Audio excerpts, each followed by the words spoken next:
Bringing you a long overdue video that a lot of people have requested.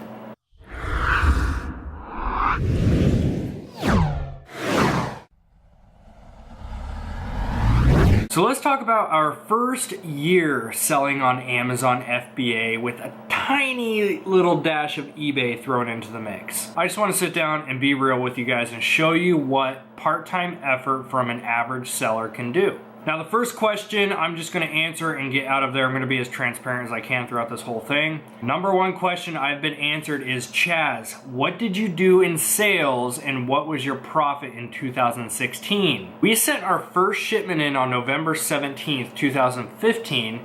Made my first sale on Thanksgiving morning actually for $7.49 off of a Dollar Tree puzzle that I sent in. Fast forward to December, I put up my first YouTube video, which was about the big bulk pallet, which I'm gonna cover in a minute. And then 2016 rolls around and this is where our first full year on Amazon was. So let's dive into the numbers. Fast forward to December 31st, I'm scrolling through my sales. I'm waiting for that final clock to come down, and it happens. We hit $70,000 in sales for our first full year selling on Amazon part-time. Now, for some of you, that's gonna be huge. You're gonna think, oh my gosh, that's a big number. I can't wait until I can do that. And for some of you, you're gonna watch this and think, that's it? Some of you do that in a day. And that's amazing. But for us, that was something I was damn proud of. I can just make that crystal clear right now. I was very proud of that number, and here's why. The reason I started Amazon FBA was solely for the fact that I was already a full-time entrepreneur. I already had quit my job 2 years prior. I was already living my dream. But I have a wife, Trista, who was going to a job that she hated, and she was in a bad environment. Amazon FBA was my ticket to help her get out of that job. That's why I put in all that work in the beginning that you guys saw in these YouTube videos. Now February rolls around, Trista was able to quit her job. She came home and started helping me at the house. It was a lot of late nights out here in the garage. It was a lot of sourcing time that went into it. Even as a part-time gig, you're still putting in those foot hours going out to the stores. Leading up to the situation of her quitting her job, which was, I can't tell you the relief that I had when she was able to put in that notice. It was just incredible. It's one of those times that you never forget in your life. The whole purpose of her doing that in February was the fact that I was getting ready to hire somebody to come in this garage, which I'm filming in right now, that I was gonna hire somebody to come and help me.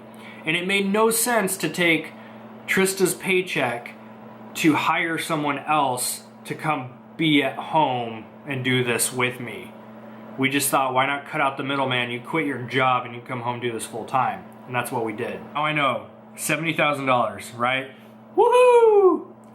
Let's get into the real numbers. This is the part that nobody likes to share. And for those of you who have been fans of this YouTube channel and what I do, I don't care if you know what kind of money that we make. I don't care about being transparent. If I get paid for something, I don't care if you guys know. I'm gonna put it all out there for you right now. So we did manage to pull out $70,000 in sales for the entire year of 2016. Here's what it broke down to as far as actual profit. Now with the sales number, this is a big number thrown around in Facebook groups all too often. And people honestly get discouraged sometimes because they see these big epic numbers and they think, wow, why can't I do that? Sales do not equal profit. Sales do not equal what's going into that person's bank account. So you need to remember that. A sales number is simply what your items actually sold for that the customer paid up front. That's called total revenue, gross revenue. Now here's the things that do not show in that sales number. Customer returns. This was a big eye-opener for myself. Now based on my inventory lab reports, again, I'm gonna put everything out there because I don't care. I'm gonna be transparent. We had $12,000 in customer returns and refunds. That means that $12,000 is pulled out of our sales number. Now alongside with customer returns / refunds, you also have your FBA fees. You have your cost of goods. You have the shipping costs that it takes to get these items to Amazon. You have all these fees that come into something that a lot of sellers don't talk about. So sure, we may have done $70,000. That does not mean we saw $70,000 come back to our bank account. So what was the total number? After everything is said and done, after our shipping cost, our cost of goods, after our customer returns, after all of that is said and done, we saw $25,000 in profit come back. So out of $70,000 in sales, we saw $25,000 in net profit come back into our bank account. That's after cost of goods, which puts us at about a 35% profit margin, is a word that you'll hear thrown around there. So your margin is what percentage of those sales number did you actually see as a true profit number. And for us, it was a 35% margin, which means we pulled about $25,000 in net profit. Now, based on that profit, here's why I go back to the statement that I said that I was damn proud of what we did. Sure, they're not huge, extravagant numbers. We didn't put in full-time effort. We didn't put in those huge, extravagant hours that it takes to do $100,000 in profit for a year. My goal going into this, guys, was to help Trista quit her job, which she did in February 2016. So for almost the entire year, for 11 months straight, she was home with our 2-year-old, with our boy. That's what this was all for. Her income at the time was $20,000.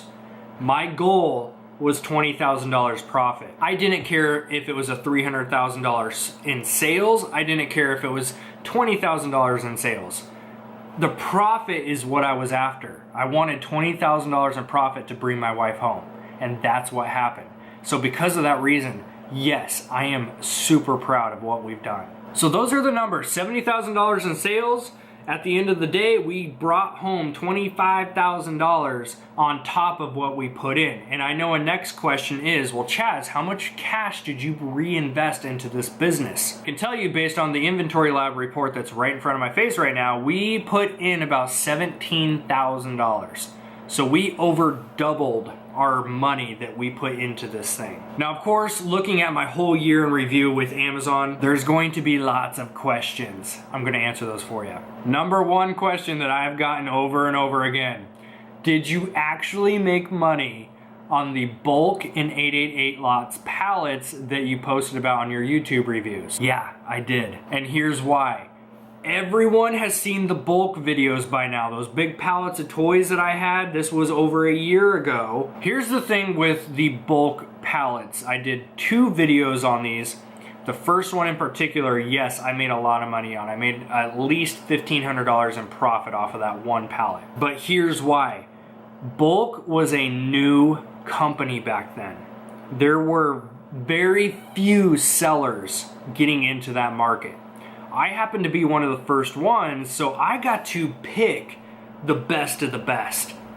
Now that the market has gotten bigger and more saturated, this is why it's very difficult to go onto bulk.com or 888 lots and pick good lots or pallets the first try. You have to have a keen eye for what you're looking for, and you have to know exactly which platform, whether it's Amazon, eBay, or local, that you're going to sell on to make a profit off of those. So can you just go to bulk.com and purchase the first pallet that you see and make money on it? Probably not. You have to do your research. You have to research the manifest. You have to cross-check over to your Amazon sellers app.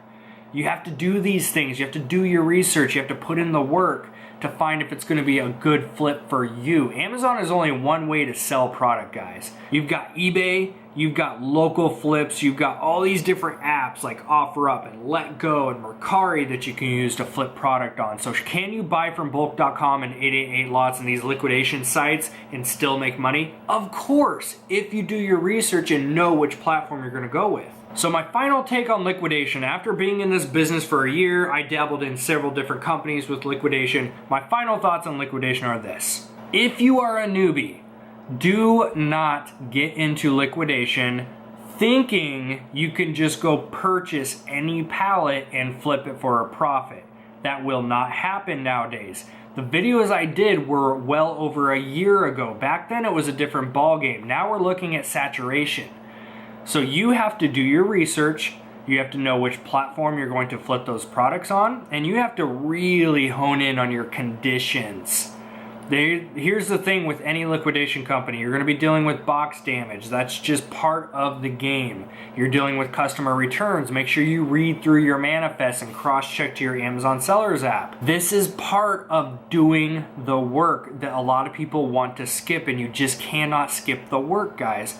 No one's going to hand you and spoon feed you the best of the best products. If you see people who are doing very well and they are successful, they have built their foundation. They have put in the hours. They have put in the work. I hate to sound harsh right now, but welcome to business. You have to be willing to build this because it starts and ends with you. This is your business. You have to ask yourself, how much work am I willing to do to create the best relationships with these suppliers that I can to get the best deals on these products? Let's dive into successes and failures of the year. I'm going to share successes last because there are few of them compared to the failures that we've had, and I hope that you take something out of this. Success is built on the foundation of failures. If you have a fear of failure, you've already failed because of that fear. The people who go out and take risks, which is in the definition of an entrepreneur, which is something you say you want to do, it's in the definition. You have to be willing to take a risk, to fail, to learn and grow from that failure to achieve those successes. Failure number 1, we did not reinvest all of our money. What I mean by that is when we put in our first initial $500 is what we started with. When we put in our first $500, let's say we got $600 back. So we had a $100 profit. We did not reinvest all $600 back into it. This is why we had a very slow growth curve.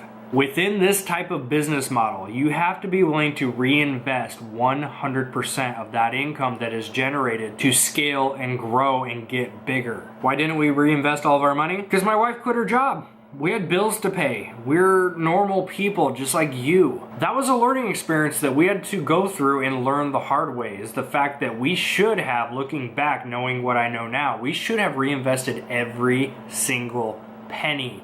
We could have easily done $250,000 this 2016 if we would have done it the right way. So my one tip for you newbies watching this right now, the money you put into your Amazon or eBay business, your e-commerce business, you need to be willing to detach yourself from that income. Keep your business money in your business, because we took it out to pay bills, for personal use, for trips, all this kind of stuff, and it was fun while it lasted. But at the end of the year, we realized real quick how slow our growth was because of simply pulling that money out for personal use. So I would highly recommend you reinvest every dollar that you can back into your business. Now, of course, this all depends on your goal. If you want to do $500,000 or $1 million in sales this year, then you need to be reinvesting as much as you can, putting as much capital in that snowball as you can. But if your goal is to only do $100,000 this year, and you do $100,000 while taking money out for personal use, that's great. It's all based on your goals. I've had several people reach out to me and be like, Chaz, how come you didn't go for $250,000 this year? Because it wasn't our goal. My goal was to create $20,000 of net profit to get my wife out of her job, which we did. I hit my goals. I'm good. Now 2017, that's a different story. Failure number 2, failing to do my history research. Now, when you're dealing with sales rank on Amazon, a sales rank is a number assigned to each Amazon product that shows you in the current timestamp of the hour, I'll explain that in a minute, of the hour, how fast that product may be selling. So if I have a product in the store that I scan the barcode and it pops up and it says, this is rank number 20,000 in toys, that's a super fast rank. Lots and lots of toys flying off that shelf, right? But if I look at the history on Keepa.com or camel.com, and I see that this may be a temporary spike in sales, but throughout the whole rest of the year, the sales rank is over 200,000, I probably would not buy that product. So don't just look at the sales rank as of today, because I'm telling you, the sales rank fluctuates by the hour. That's how fast these ranks can change. I've seen ranks go from 200,000 down to 50,000 within a couple days. It's that quick. So when you're doing your research, use Keepa, use Camel, use those graphs to do your research to get a full big picture view on how fast those products might be selling. So my failure by not doing my research on a lot of products, I got stuck with products that were sitting in the warehouse for 6+ months that I got hit with storage fees from. So at the end of the day, even if I didn't pay much for those products in the store because of the storage fees that kicked in, I ended up losing money on those when they did sell. Along with bad buys, let's talk about number 3. Oh, number 3. This is the infamous purchase that we made. Now, I will not give out the company information or the name because of the fact that I do believe it is a great company with great products. We just made a poor buying decision. We thought we were big shots at some point. We decided, you know, we're getting really good at pallet flipping. Let's go in on a half truckload. Truckload is a big trailer truck full of pallets. We found a company that does these and we decided, you know what? Let's put up some capital. Let's go for it. Let's go big or go home, right? This was in March, right after Trista quit her job. So we found 11 pallets for $3,000. We broke it down to about $5 per item. It was a combination of toys and electronics and home and kitchen. It was just a big mix of great things. The pictures looked fantastic. The price was reasonable, but here's where the mistake was made. It was unmanifested, which means there was no itemized list of what was in those pallets. We can only see the pictures that showed what was on top, and the shipping cost was $3,000. So the cost of these pallets was going to be $3,000 for 11 pallets, which is a great deal if you can go pick it up if you're local or if it's a short distance for your shipping. Unfortunately, we were clear across the country up here in Oregon. So we were looking at $3,000 for the cost of goods for the actual pallets and then another $3,000 to ship the things. We got trigger happy. We were just so pumped and so excited to get these things because we thought we were going to become millionaires off of these pallets. We placed the order, wired the money, pallets show up, we're super pumped. We filled up this entire garage with 8 of them, and God bless our neighbors, we put 3 of the extras instead of theirs. I had to get a cheap pallet jack off of Craigslist, haul those things down the street from our neighbor's house. And then we get to that first night that we start diving through these things. We're pulling out items, half of them are broke. We realized this was probably a bad idea because we were looking at a $5 buy cost per item, and half of these were not even functioning. This was an unmanifested customer returns load, which means we had to test every single item. It was a lot of toys, a lot of electronics, a lot of home goods, and it was extremely time consuming. So in our heads when we placed this order, we ran the numbers, we thought we're gonna turn this $6,000 into $15,000. We're gonna over double our money and we're gonna do it within a week. If we hustle, we can get these done in a week. It took us 3 weeks to clear those pallets out of here, and we were both burnt out. And that was honestly the moment where we got out of liquidation. We stopped doing pallets because that just broke us down. We barely broke even. We were able to sell about 1/3 of the products on Amazon. About 1/3 of the products had to go on eBay, and the other 1/3 we had to offload locally via garage sales right out of our front of our garage here. At the end of the day, about 3 months later, we were able to recover our money. We broke even. We made our $6,000 back and some change. A couple $100 profit. Nothing to brag about whatsoever. So that was a big learning experience for us. Fast forward a few months, let's get into number 4 failure. The infamous Q4 starts to come around.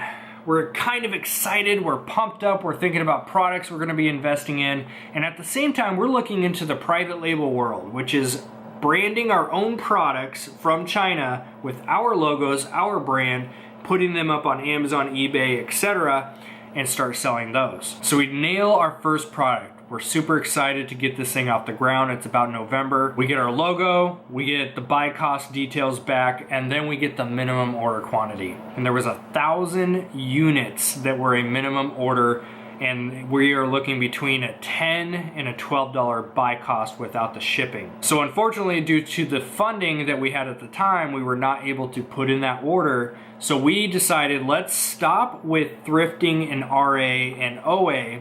Let's just conserve our capital since we had income coming in anyways, because we built a pretty decent sized inventory throughout the whole year. We had sales coming in every single day. We figured, let's just take these checks, compile them into one, and we'll put in our private label order. Here's where our failure happened. We did not ship a single FBA shipment in for 3 months.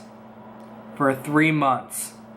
Here's the cool part, is because of the grind that we put in, we had plenty of inventory to sell, so we actually had a decent Q4, but that $70,000 could have easily been $100,000 if we would have done Q4 the right way and prepped for it. Now for one of the scariest failures we went through. Log into my Amazon account one day, and sure enough, I look in my account health and I see the at-risk status, which for any seller will make your stomach drop. Click on it, investigate it. Turns out we had an inauthentic claim on one of our products that we did receive on a pallet. There was about a 2-day research process where I'm slightly freaking out and looking in my own Facebook group, looking in other people's Facebook groups, Google, Amazon Seller Central forums, etc., trying to figure out what's the best way to do this. And shout out to my man, Sean Michael, who time and time again, I have seen him comment, just give Amazon what they want. So that ran through my head. All they wanted was proof of authenticity, so I simply just took the invoice that I had for that product, I sent it into Amazon, and everything was taken care of. So on our end, that was definitely a very scary failure for me to sit down and tell Trista that we almost lost our account. That was a very, very tough day specifically. But it all worked out. I just followed Amazon's rules and we moved forward. So you guys can see that not all of this is fun and games. What you don't see behind these YouTube videos and the Facebook groups, what you don't see is how many nights that I was out here, or Trista was out here putting in the 2 a.m. grind. You don't see the sacrifices that were made. You don't see the commitments that were made. Especially building this YouTube channel throughout this whole year. That's a whole nother topic in itself, but you guys don't see the work that's gone into the YouTube channel. You don't see the haters. You don't see the threatening emails I've gotten. You don't see any of that. But I'm up here anyways because I give a damn and I care. I want to help people build a lifestyle that they want utilizing these online methods that we've discovered. But throughout those failures, and those were just a few, we've had tons. Throughout those failures, there have been successes. Number one, Trista quit her job. Like, that's the number one thing that most people start in any online business for, is because they want their time freedom. Your time is the most valuable asset you will ever have in your life.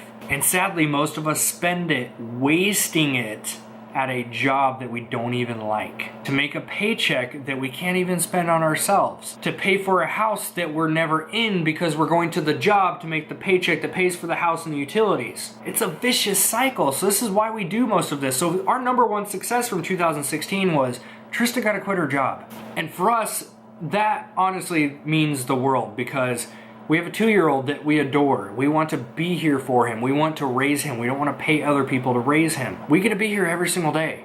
Even though we're working, we still have the time freedom to pause during the day and go do a dance session with him to his favorite music.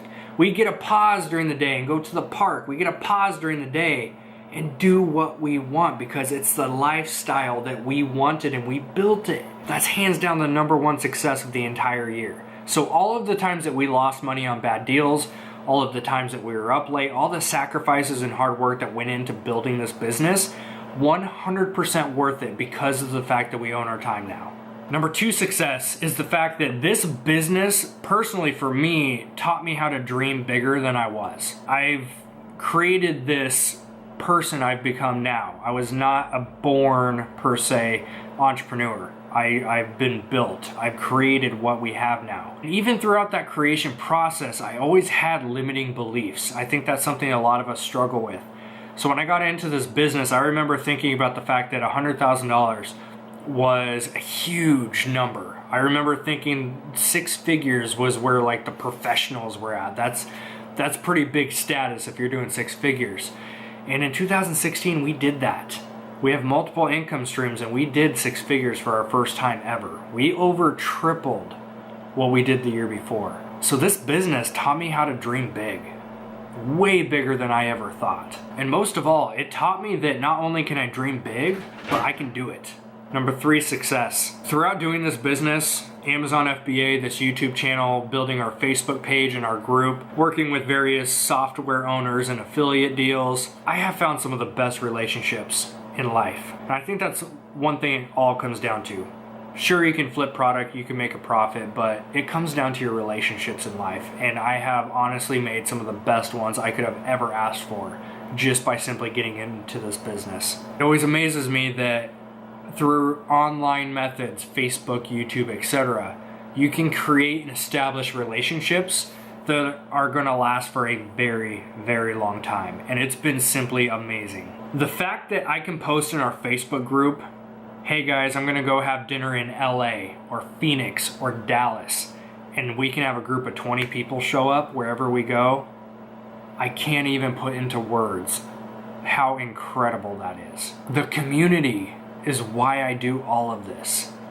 Sure, I love flipping product, I love making money like you all do, but for me it comes down to the people and the community. That is so much more important to me than anything else. Number 4, success that I've personally seen throughout doing this journey with Amazon FBA. It's taught me how to be a better leader. I don't know if it came necessarily from doing the FBA business and journey in itself by flipping products, because you're not dealing with people, you're dealing with products. But for myself, stepping up and doing this YouTube channel, being consistent with the videos has been a very tough thing. And then on top of that, being involved with the Facebook group, it's taught me to be a better leader, because I come from a background of being honestly flaky. And I don't mind being transparent, putting that out there. It's not easy to talk about because I'm not proud of the fact that I used to be a big flake. I used to call myself a leader in certain aspects, and I wasn't being consistent.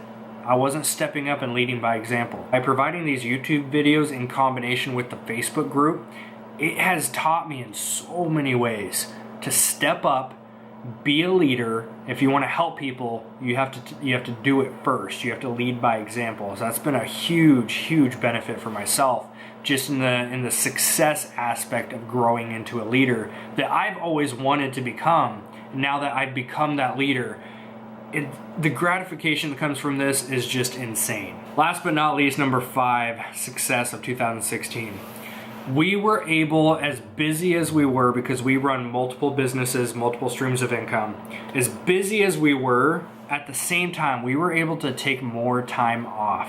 Again, it comes down to owning our time. That time freedom is so precious. We took a trip to LA, we went down to Nashville, we went to Phoenix, we went to all these different places, and we were able to unplug, enjoy ourselves, be with family, and that could not have come if we did not put in the hard work throughout most of the year to establish that FBA business that we built. So now let's cover a few FAQs that I often get. Number 1, this is a huge one I've been asked time and time again, is Chaz, did you get paid or get free product to do the bulk in 888 lots reviews? The honest to God answer, guys, is no. I bought those with my own income because I wanted to be there was no one doing reviews. I wanted to be one of the first ones. That's why I did it.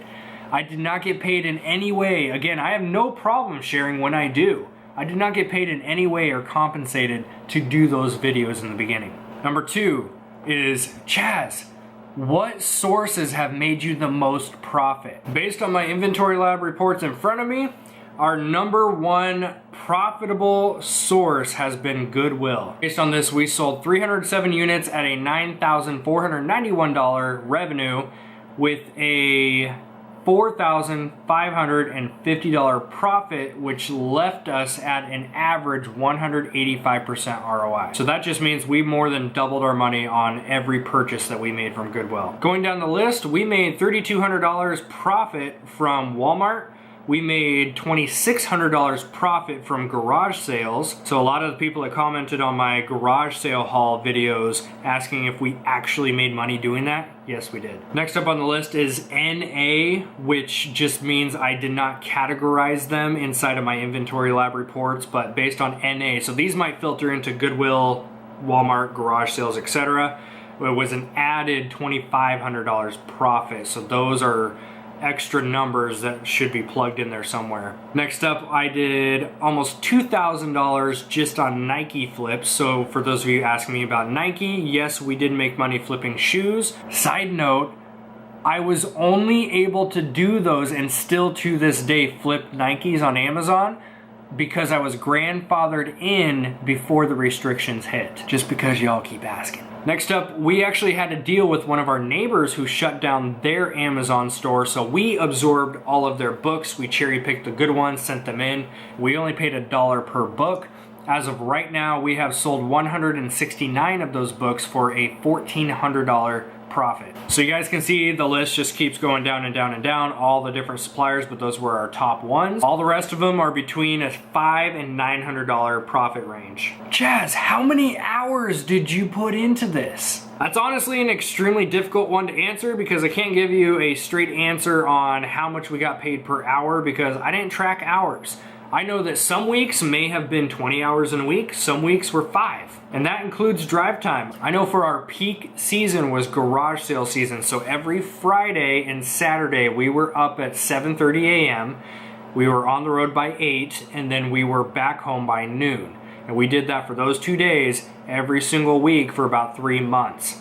So you can start to get a ballpark number for the drive time versus how much time we spent sourcing in stores, etc. I honestly don't know. I can't give you a ballpark number. All I know is we hit our goals for the year, and that's really all I care about. Chaz, what's your personal favorite sourcing method? Honestly, my favorite sourcing method is OA, which is online arbitrage, simply for the fact that it's less time consuming than RA, which is retail arbitrage. I love retail arbitrage in the treasure hunter aspect, as far as the fact that you can go into Goodwills and get your treasure hunter hat on and start scanning like you find the gems, right? I love that. But in a business sense, I much prefer OA, which I can sit on my couch. I can take 30 minutes to an hour, click, click, click, order my products, and they get shipped here to my house, and then I send them into FBA. Chaz, why do you run multiple businesses? Why don't you just focus on one or two? My answer to that is pretty simple. I love variety, and I do not like putting all my eggs in one basket. Now, as of right now, we run 7 total income streams as far as our businesses, but that does not mean I am spreading myself across all 7 of those. I have learned to utilize assistants and outsource a few things, and I've learned to focus on just 1 or 2 at a time for 1 to 2 months. So just because I say I run multiple businesses does not mean I'm spreading myself super thin and trying to do all of it at the same time. I've been there, I've done that, I got burnt out, and I found out real quick it does not work. So once you learn to utilize help and create teams and systems, a lot of that stuff can actually become automated. So why am I involved with so many different businesses and income streams and opportunities? Simply for the fact that I want to build extreme wealth utilizing different methods. Each method I have chosen is a different business model. Each one has their pros and each one has their cons. I feel like by doing them all that I do, they definitely fit in with each other very well. Because while I can automate certain ones, other ones need my attention, and I can focus in on those while the other ones are still running. I can tell you one thing that I love is when you wake up and you not only have one paycheck coming in, but you have several coming in on the same day or same week. It's a very good thing. And also for the fact that we had to really hustle. We had to find different ways to earn income streams based on Trista coming home. FBA was just one of those business models where you have to reinvest every single dollar like we talked about. And because we weren't at a level where we can focus on just FBA and still pay our bills, I had to utilize other streams. Now, if you're thinking about multiple streams of income, which is one method I personally love, I don't recommend it if you are not great at delegating tasks out to people, because like I said, you cannot do it all. You will get burnt out so quick if you try to do it all. So I am a personal fan of doing 30-day increments. So for every 30 days, I look at the new month and I look at what are the 1 to 2 businesses that need the biggest amount of attention, and then what teams and systems can I put in place to help run the others. Chaz, how has this changed your personal life, your family dynamics? So when Trista quit her job back in February, it was a very tough transition for us because for the first time in her life, she had to learn to develop an entrepreneur mindset, which means working for yourself is not easy. You have to be very structured with your time. You have to prioritize what needs to be done today. And most of all, you have to have the self-drive to get up and get that stuff done. There was a couple months that she basically took off. She had been working for years in the medical industry. When she came home, she took about 2 months off to be with our boy Titus and to just live the life that she wanted. Now, transitioning back into work mode, when she started to come out here and help me more out in this garage and run our e-commerce business, there was a lot of trial and error that went into it, because no longer were we separated as far as I worked at home, she worked at a job. We were learning to work together in a professional manner, which is a totally different ballgame for those of you that have been through it. All in all, I think the biggest learning experience through that was the fact that we had to learn to separate the business and our personal life as much as possible, especially the fact that we do everything out of our home. Very easy to bring work from our garage into the living room and into our whole personal life. It's very easy to talk about this stuff and to always be talking business 24/7. So it took us a while. It took us a very, very long while to transition into learning to separate the two. So now we follow loose business hours, where if we're in the garage, that's go time, that's business time, and then we keep everything separate. So the second that we are back in the main house and our garage door is shut, that's personal time. Whether that's playing with our boy, if we're just sitting down having a meal together, that becomes our personal time again. But again, it took us a while to get to that point. So if you are at a point where you're going to be working with a family member, a spouse, anything like that, it will affect your personal life on some level if you allow it. So you have to learn to, number one, set boundaries, and number two, you just have to learn to separate the two. But aside from that little learning curve that we had to learn to overcome and become self-employed working with each other, which brought the relationship to a different dynamic, it's honestly been incredible. And I don't say that in a manner of like, oh my gosh, look at us, we get to live with time freedom. Like that's not a place where I come from. If you interpret it that way, that's on you, but that's not the place I'm coming from. But it has been a really, really cool experience to be able to just stop in the middle of the day and go have lunch together, which is something we weren't able to do for years because of our jobs. So in certain dynamics, we've definitely had to learn to work the business together in certain ways, but then on a totally different personal level, our relationship has improved tremendously because we are with each other a lot more than we used to be.